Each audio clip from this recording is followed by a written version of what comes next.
мынау экономикасы мықты мемлекеттің қару-жарағы да мықты болады. Әрине. Экономикасы әлсіз мемлекеттің қару-жарағы да әлсіз болады. Ал қару-жарағы әлсіз адам ол көрінгенге жалтақтап күн көшеді. Оған кім көрінген басынады оны. Жақсы, аға. Енді бүгін Сыртқы істер министрлігінің ресми өкілі Айбек Смадияров Тина Канделакиді Қазақстанға кіруге тыйым салды. Және де мемлекет мұны кешірмейді деген секілді. Сондай ресми жауап берді ғой. Жалпы енді қалай ойлайсыз? Билік тарапынан бұдан басқа қандай да бір нақты шара қолдану қажет пе еді, әлде осының өзі жеткілікті? Бұл жерде негізі жеткілікті. Бұл жерде мысалы Сыртқы істер министрі кәдімгідей дипломатиялық нота жариялау керек қой. Біз ашық айту керек. Біз мысалы тәуелсіз мемлекетпіз. Сондықтан біздің ішкі ісімізге жалпы ешкімнің қол сұғуға қақысы жоқ. Болды. Осыны біз анық айтып, осыны бекітіп алуымыз керек. Кез келген адамға айтуымыз керек. Бұл біздің өз ішкі ісіміз. Біз өзіміз білеміз. Осындай сұраққа Ресей билігі жауап беру қажет пе еді? Қалай ойлайсыз? Сол жаққа сұрау салу керек пе еді? Енді мен өзім ойлап отырмын. Бұл жердегі мұндай мәселе ғой. Бұл мынау үркіту, қорқыту ғой, бұл бопсалау ғой. Сондан біз ашық бопсалау бар арқылы. Ашық бопсалау. Сондан бұл мысалы мынау Украинамен соғыс басталатын кезде де осындай нелер жүрген. Месседждер. Яғни орыс тілін қысым жасап жатыр. Жаңағыдай ұлтшылдық, жаңағы Украина милитаризацияға ұшырап жатыр деген сияқты жүрген ақпараттық. Бұл ақпараттық соғыс қой.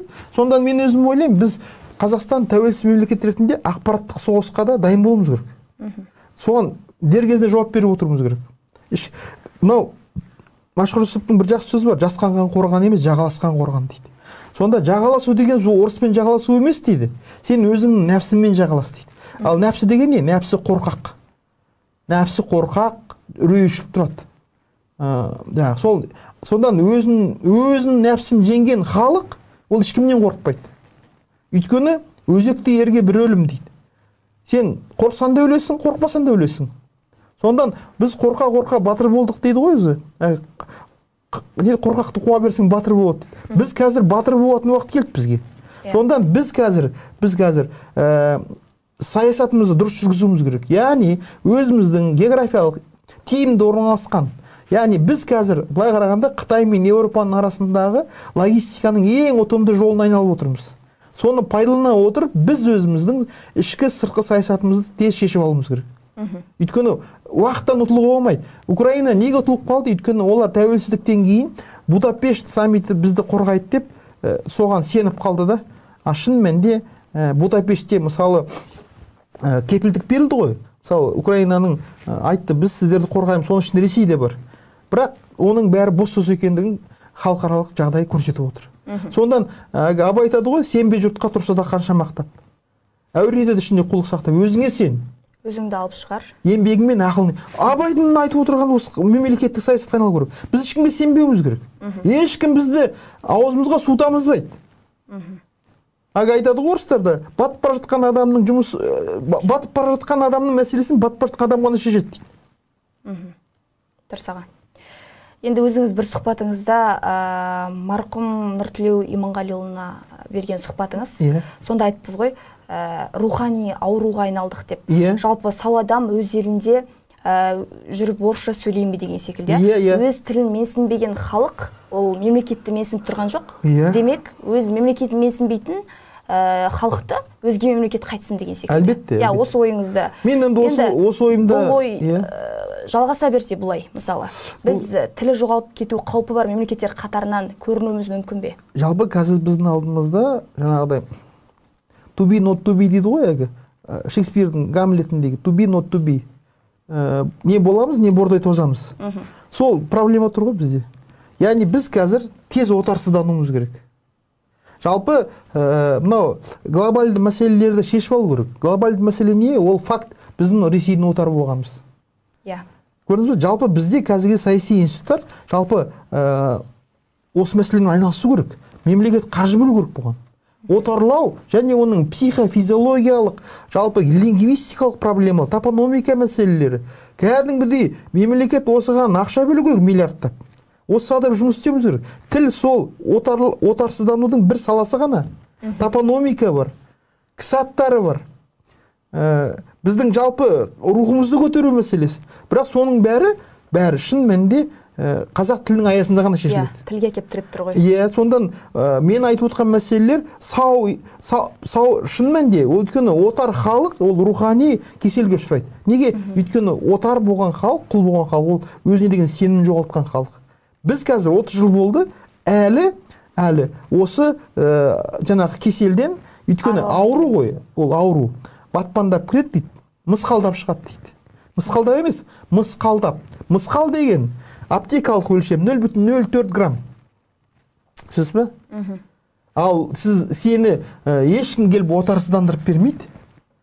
Жаңағы айтып отырған станциялардың атын өзгерту, қалалардың атын өзгерту, сол отарсыздану процесінің нышандары.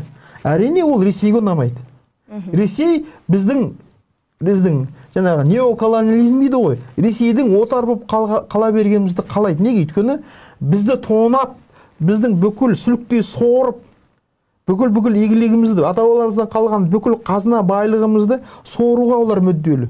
Және олардікі дұрыс. Неге? Өйткені олар өз мүддесін көздеп отыр. Сондан саясат деген ол бизнес, басқа ештеңе емес.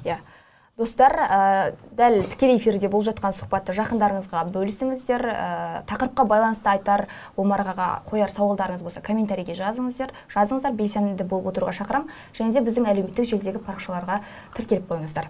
Аға, енді бір сұхбатыңызды айттыңыз ғой, кітап жазсам қазақтың тілі туралы жазар едім деп, енді қазір тіліміздің мәртебесін сақтап қалу үшін қандай батыл қадамға көшу керек нақты? Және Қазақстанда, осы жаңа Қазақстанда мінберде отырған депутаттарға айтар өзіңіздің ұсынысыңыз болса? Жалпы мен өзім былай деп ойлаймын. Жалпы мемлекеттің негізін қазір билік басқарып отыр, белгілі бір кезеңде бір билік ауысып отырады да, мемлекет қала береді. Бізде мысалы біз саяси біздің сауатымыздың аздығы сонда, біз мемлекеттен билікті шатастырамыз. Айыра алмаймыз арасын. Сонда қазақ айтады, бетеге кетіп бел қалады, бектер кетіп бел қалады дейді. Бектер кетеді, билік ауысады. Бірақ ел қалады, ел деген мемлекет. Сонда біз қазір мемлекеттік мүддемізді бір шоңға қойымыз керек. Өзіміздің белгілі бір саяси конъюнктурамызды емес, өзіміздің мемлекетшілдікті біз бір шоңға, ал мемлекетшілдік неден бастады? Ол мемлекеттік рәміздерден бастады. Ал біздің ата заңымызда не деп жазылып тұр? Қазақ тілі мемлекеттік тіл деп жазылып тұр. Болды. Яғни осы сөз біздің іс-әрекетіміздің іргетасы. Сондан қазақ қазақтың тілі мемлекеттік тілде болғаннан кейін, сол мемлекетке қызмет етем деп белсеніп шыққан адамдардың барлығы сол мемлекеттік тілде сөйлеу керек. Бұл нормаға айналу керек.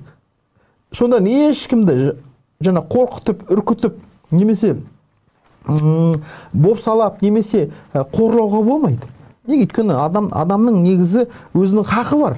Бірақ мемлекет болғаннан кейін, сен қазақ мемлекетінде өмір сүріп отқаннан кейін, сол мемлекеттік тілде сөйлеуге біз тиіспіз. Бұл мемлекеттіліктің сақтап қалуының алғы шарты. Сондан ал енді қазір қарасаңыздар, көп қорқытады, терең батырады дейді. Мысалы, медиа кеңістікте қазақ тілі басым болып келе жатыр.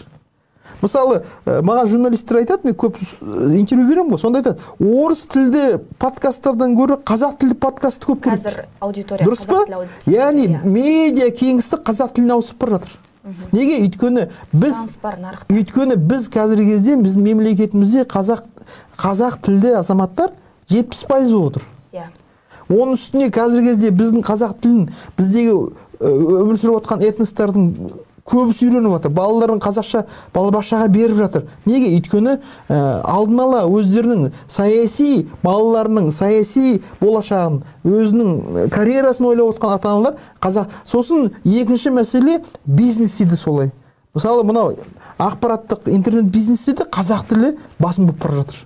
Енді осы тіл ақырындап базарға көшсе, жаңағы қара базарға қазақтың тілі, одан кейін кеңселерге, аптекаларға көшсе, ақырындап ситуация өзгереді. Неге? Өйткені билік ол халықпен, көпшілікпен санаспай тұра алмайды.